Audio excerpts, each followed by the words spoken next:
You know, I found myself in a place that I never thought that I would be in. I had always been fit, athletic, into martial arts, just working out, really healthy, had been doing network engineering, operations, all of that, and got in an accident.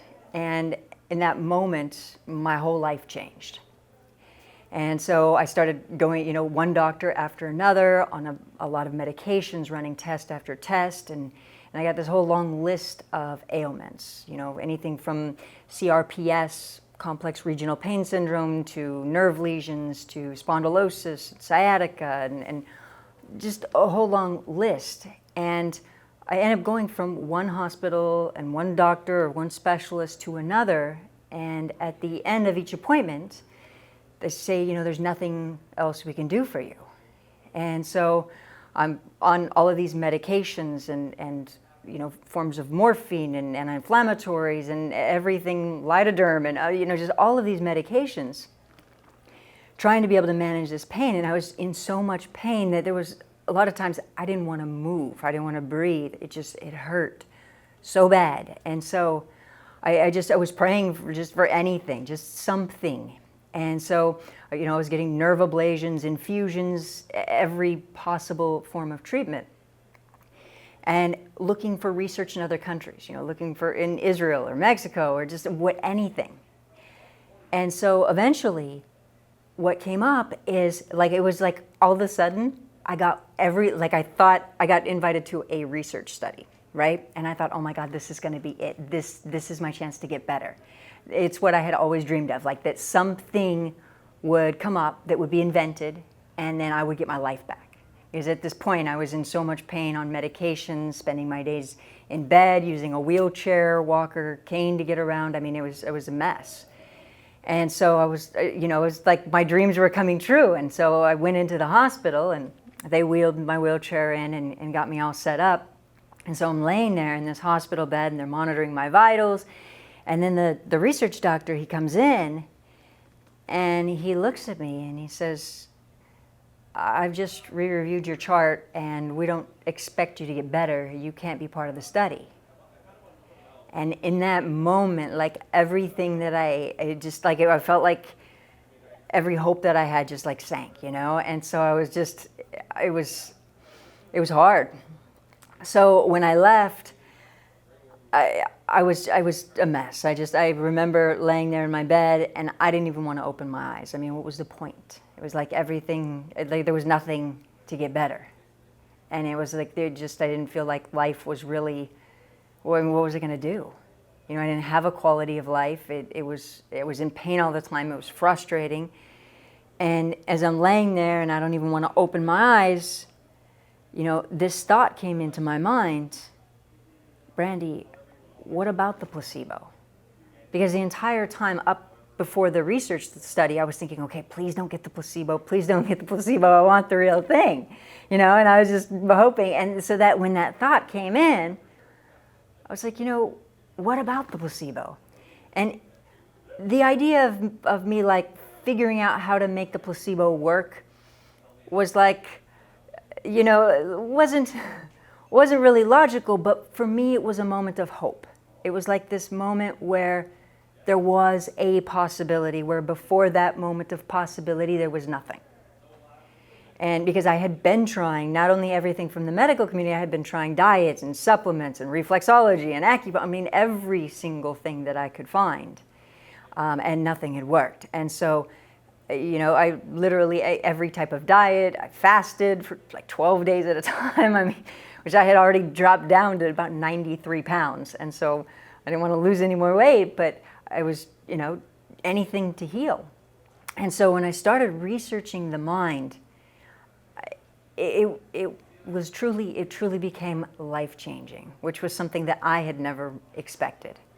So I started studying the placebo, and I just started with basic, what is the placebo and how does it work? And when I started looking at the placebo, then you also start to look at the nocebo, the fact that you can take a fake pill or a fake treatment and it can help heal the body, or it can also cause adverse reactions. And it's when we start to look at it, you know, it shows the power of the mind. Well, it's a sugar pill, right? It's a sugar pill. You know, in some cases a sugar pill or a fake treatment or whatnot, but it shows the power of the mind over the body. So in some ways, as I'm researching this, I'm thinking, you know, that right there demonstrates that my mind in some way has an ability over my body. And if I can just figure that out, then I can, you know, get my life back. And prior to my injury, I mentioned I did network engineering operations, and what my job was troubleshooting all day. And so I thought, okay, I'm going to just troubleshoot this. I'm going to figure it out. I'm going to just figure it out. Like, because if my mind has this ability, then I would be silly to sit here and not try to figure it out. And so my first attempt with my mind was actually to try to believe that I was already healed, because a lot of people had believed that the reason the placebo worked was because people believed it would work. And so I started, you know, try to make myself believe that I was already healed.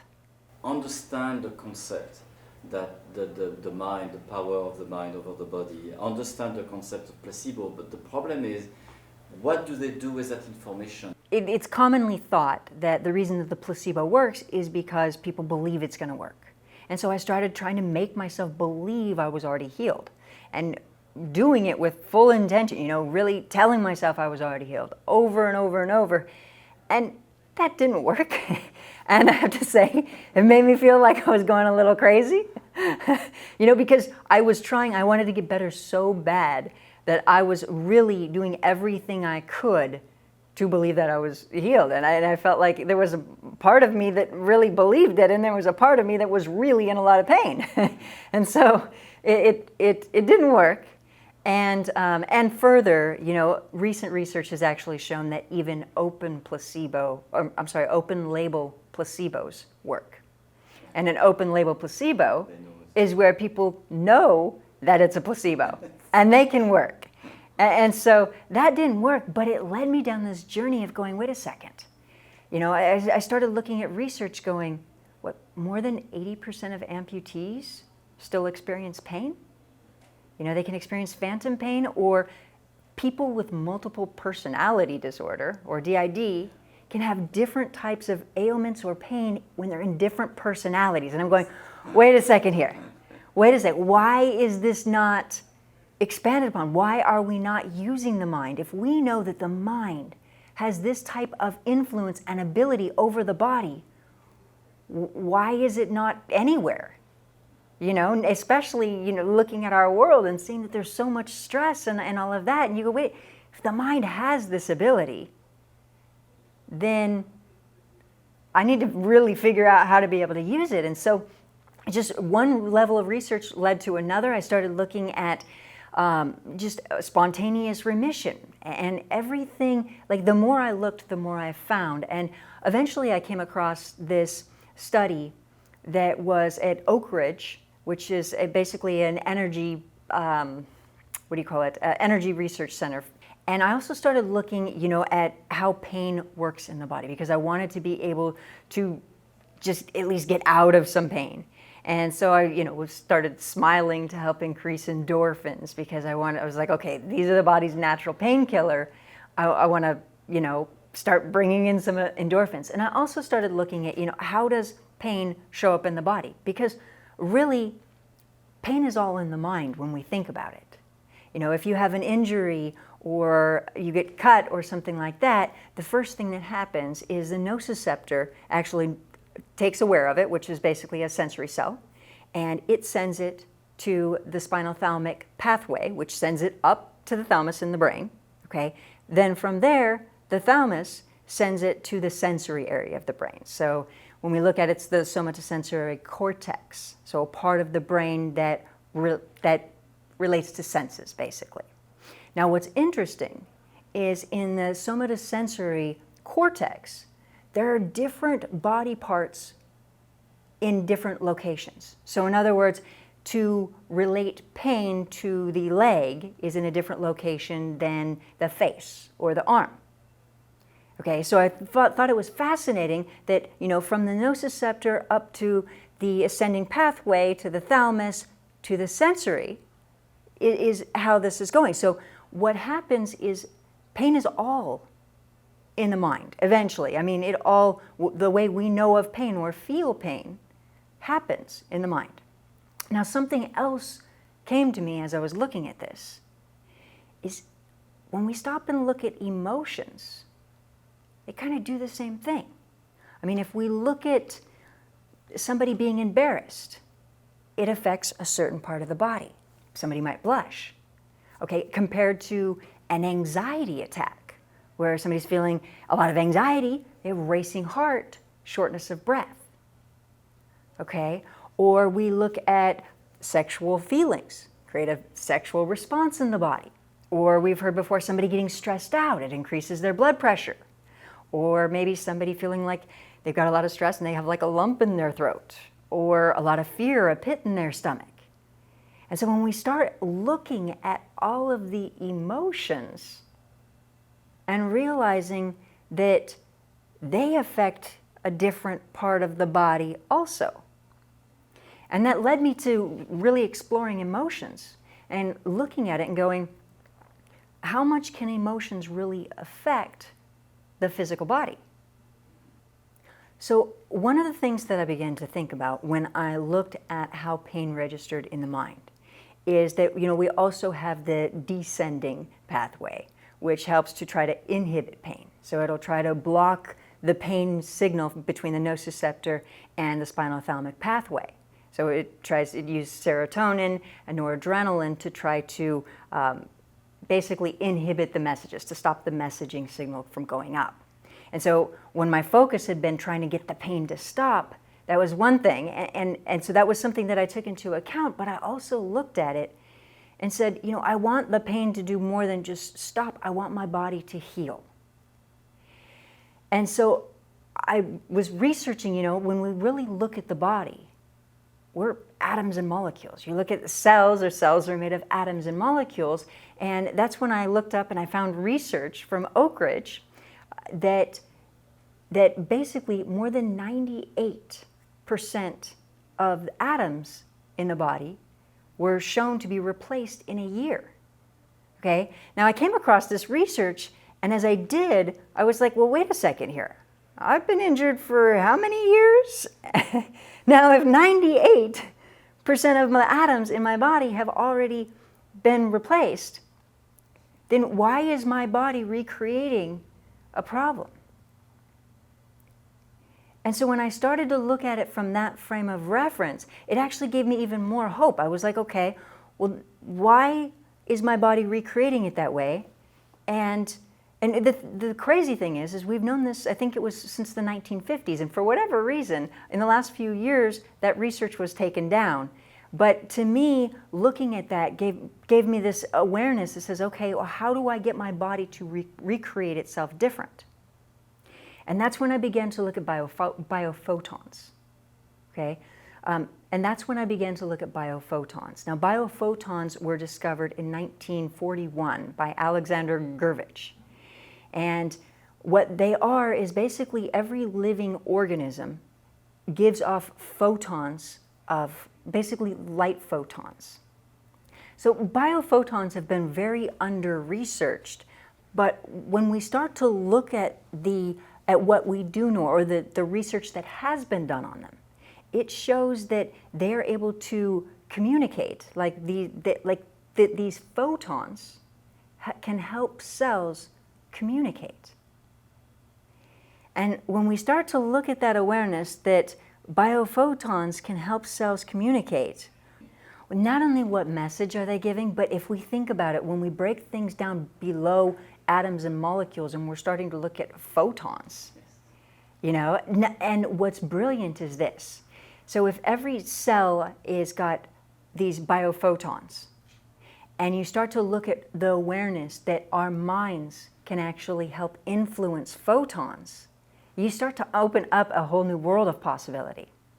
And in fact, people are always amazed at what I've been able to do with my mind. And so in multiple occasions, I've ended up with electrodes on my head and in labs and all of that. And one lab that I was in, one lab experiment, they had me locked into a padded room in one room, and then in an adjacent room, they had a experiment set up that was a photon beam, which had a photon splitter, and then a photon counter at the end. And so at the end of the photon counter, they could count the amount of photons going into it, right? And in this other padded room where I was, they had it set up to where they would ask me to use my mind for about, I think it was 4 or 5 minutes at a time, to influence the photons in the adjacent room. And then I would stop for a while, and then it would go. So there was like this green light that would come on and say, okay, and this voice, it would say, okay, go. And then this red light and the voice say, okay, stop. And what I did was I would use my mind to influence this. And after, I think, 25 minutes of doing it, they were able to look at the data, and they could see by different counts in the photons that using my mind, I was able to influence the photons coming out of this photon beam from a distance, right? Now, when we look at it, though, what's exciting is biophotons. When we start to look at the awareness that our thoughts can help influence photons, you start to look at our body. And you go, okay, what is possible? And that's what's exciting. I mean, to me, what I started doing was I actually started looking at what specific emotions could be impacting my body.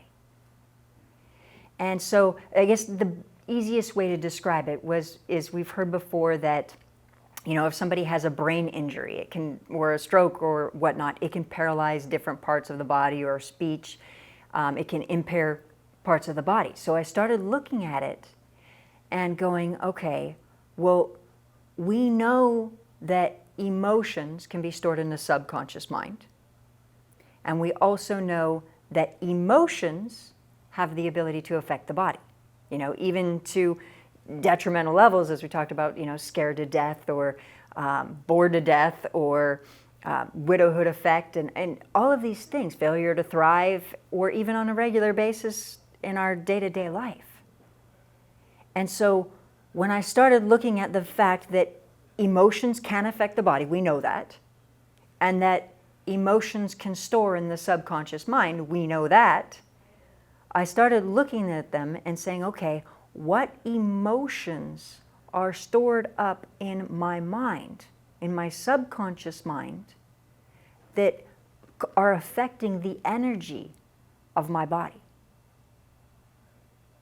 And because what I looked at is I said, okay, if I'm looking at biophotons, or, you know, looking at the awareness of them rather, and going, okay, if we have the ability to influence photons and influence the energy of the body, then I've just got to start changing and shifting my emotions that are influencing my body.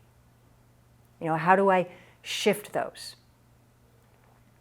And so that's what I started doing, is I called it my emotion, like, okay, I've got to identify what the emotional injury is, or the culprit emotion, and then shift that.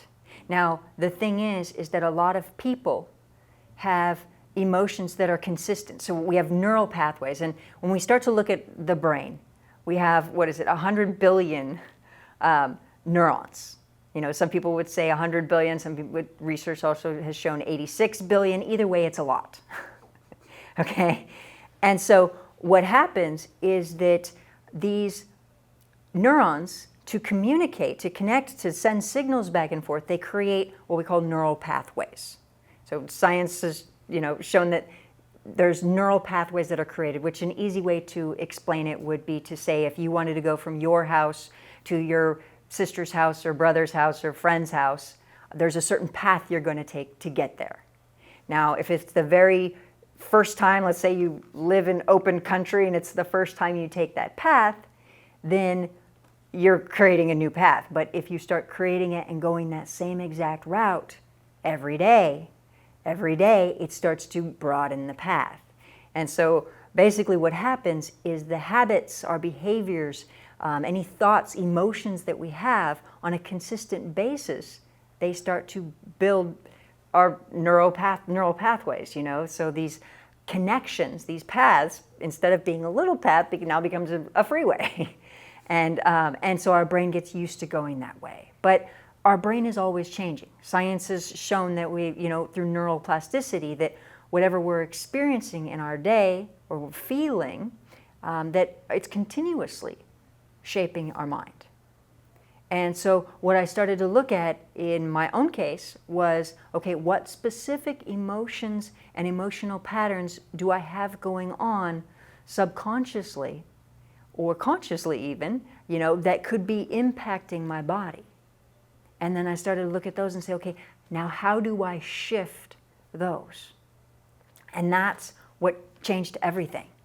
I began to lift my emotions, which really, when we talk about energy of the body, the happier I was and the more I lifted my emotions, the more energy I have, the better I felt. And because at this time I had felt so fatigued and drained and in pain that everything was exhausting, everything. And so as I lifted myself and my own energy and brought in happier, more positive thinking, and feeling, really, I say thinking, but it really has to do with the feelings itself. That's when I really started feeling more energized and better. And then as I felt more energized, it was really about working to get rid of the negative emotions. And as I cleared those, it was incredible. I was able to release my own pain. Yeah, so the emotions became the lever or the tool that was able for you to actually impact your body at from a positive level. Absolutely. Before you try to convince yourself at an intellectual level that you were great, you were doing fine, you were not, but it didn't work because you were at an intellectual level. When you started tapping into emotions, using them because you had some level of control on your feelings and emotion, then you were really able to see some profound changes. Absolutely. When I tried to believe it, I really actually got to a point where it was, because my effort to try to get better was so intense that, yes, it wasn't trying to believe that I was already better didn't work. But the beautiful thing is that it was my emotions. Because if it was believing that I was already better, first and foremost, that was challenging. That was challenging to really force yourself to think in a different way, in that way. It was challenging and it was effortful. But lifting my emotions and deciding to go, okay, now I have to really change my emotions. Yes, it took effort and follow through to make it a different pattern, but it led to happiness and it was incredible feeling. Can you give our audience some practical things that you used to do to lift your emotions up and your feelings? Some things that I started doing initially to lift my emotions is I started listening to music. I've always loved music, and I thought, okay, it's an easy way to start getting new emotions in, and because you can listen to music and it can already help you to start feeling good. Another thing I did is because I wanted to create new neural pathways. I wanted to make them habits. I wanted to make them stick. And so I specifically picked only a few specific emotions that I wanted to start with to just make those normal places to go. Because what I found was the more I could go into a specific emotion, the more I could create it as, the deeper you can feel it as you start to get used to it. Because at the beginning, trying to feel happy, I didn't really have a connection. Like feeling happy felt difficult. I didn't have access to it. Not to say that shifting my emotions didn't take effort also. It did. It really took learning how to work with my subconscious mind and really create shifts. I realized that when we start to look at the brain, everything the brain does, it does for a reason. And so as I started to want to create shifts even in my emotions, what I realized is there was old things that my brain just wanted to hold on to and hold on to certain negative emotions. Like I felt like some of the negative emotions that I had, I felt like they were keeping me safe.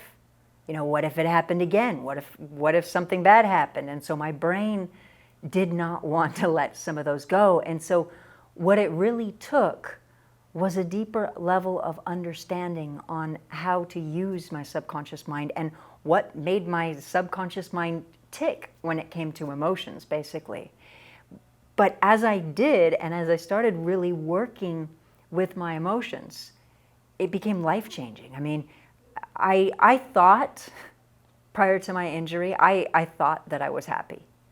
And I could still tell you that I was. But the level of happiness and really just feeling through and through happy, when you really, really shift the emotions and how you're really feeling, it's incredible. It's incredible. And so I can say that what I used to think was happy doesn't even touch how I feel on a regular basis now. And I'm blessed because of that. So my injury, what I felt like for so many years, had taken away my life. It actually ended up giving me more life than I could have imagined. And that is just a gift in so many ways. And not only that, but learning how to change my subconscious mind. When we start to look at it, as you change your subconscious mind, you change your life, because everything that you do, your behaviors, your emotions, your habits, everything is in the subconscious mind. And so, but it became with a start of going, okay, how do I at least start to bring in some of the positive? And so again, I listen to music, and I would listen to songs and start bringing in the positive and lifting myself. And I think you, not just any songs, you appropriated yourself some songs that became kind of your songs, where you would go back and listen to them regularly because you knew they had a positive effect for you. Is that right? Yeah, I would choose specific songs that were in alignment with the feeling that I wanted to create. Like one of them was U2, It's a Beautiful Day, because I had been at the point where I hated life. It was hard. And so I thought, okay, I've got to start feeling different about life itself. If I want life to feel different about me, I've got to feel different about life. And not only that, but I knew that if I was going to start lifting myself, that I had to really start bringing in more positivity. And so U2, It's a Beautiful Day, I would listen to that and just remind myself, look, it's a beautiful day. Start remembering to appreciate. It's gorgeous out. There's a beautiful blue sky out. There's beautiful trees.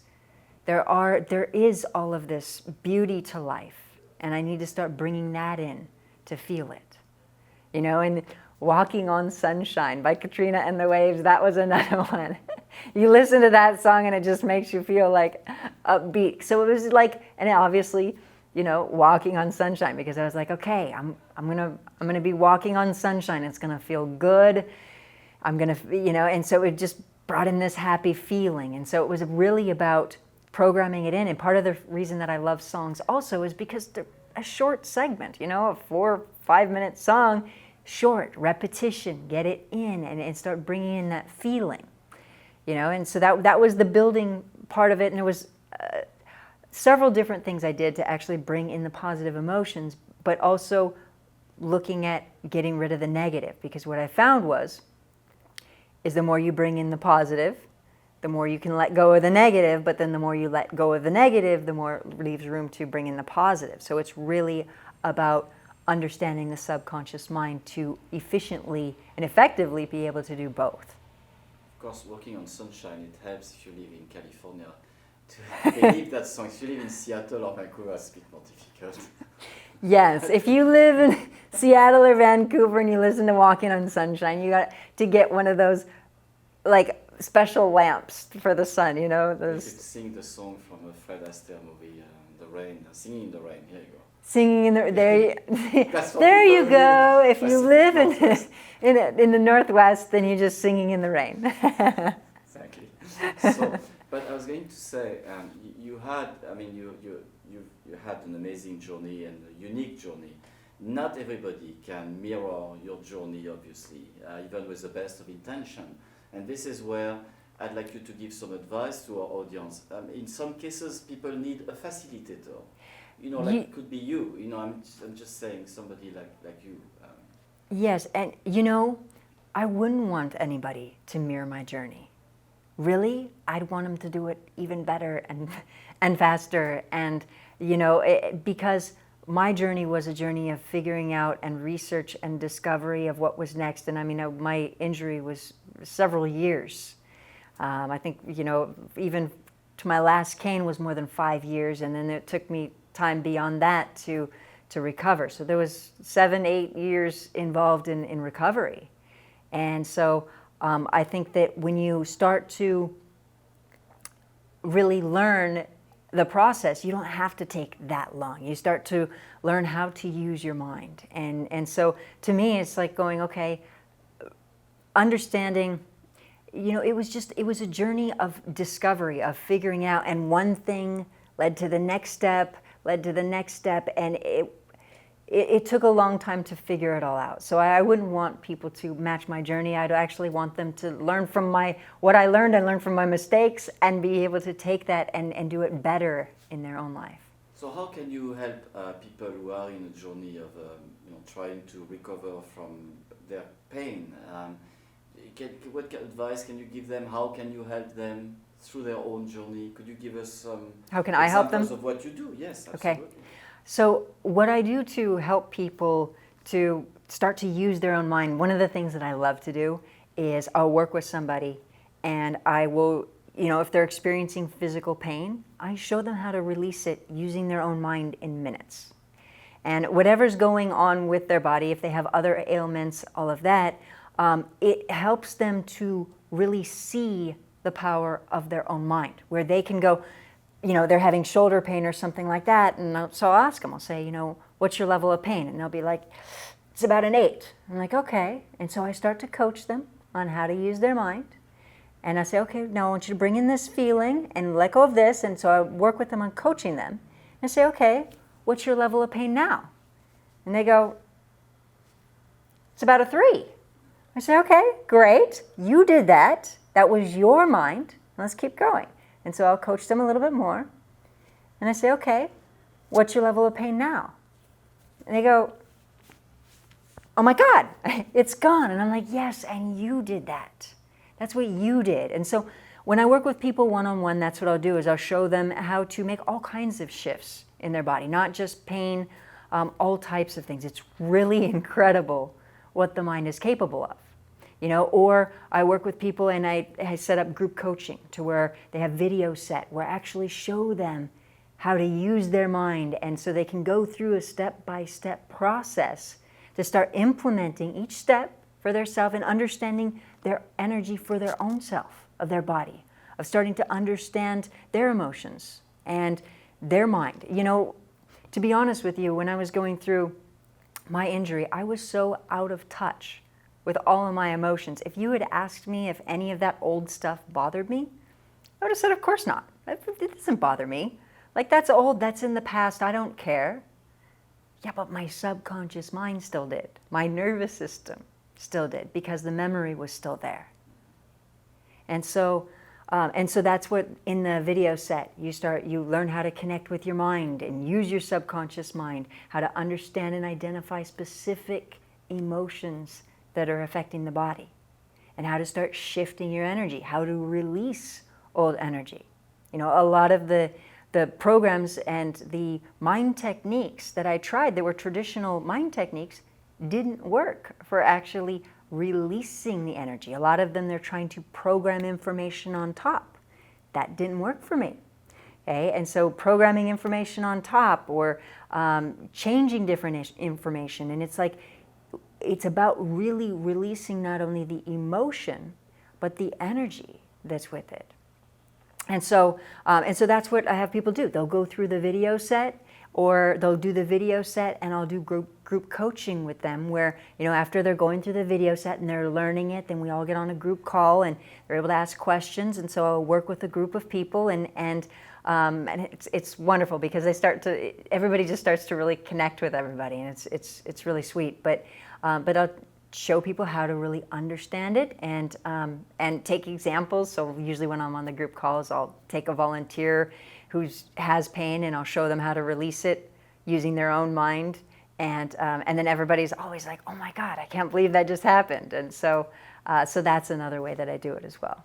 In closing, what would you like to say to our audience as far as maybe to give them hope? Do you have like a closing statement for us? If I had one thing that I would want everybody to know, it's the awareness that you're even more amazing than you realize. Your brain just doesn't know it yet. You've got to teach it.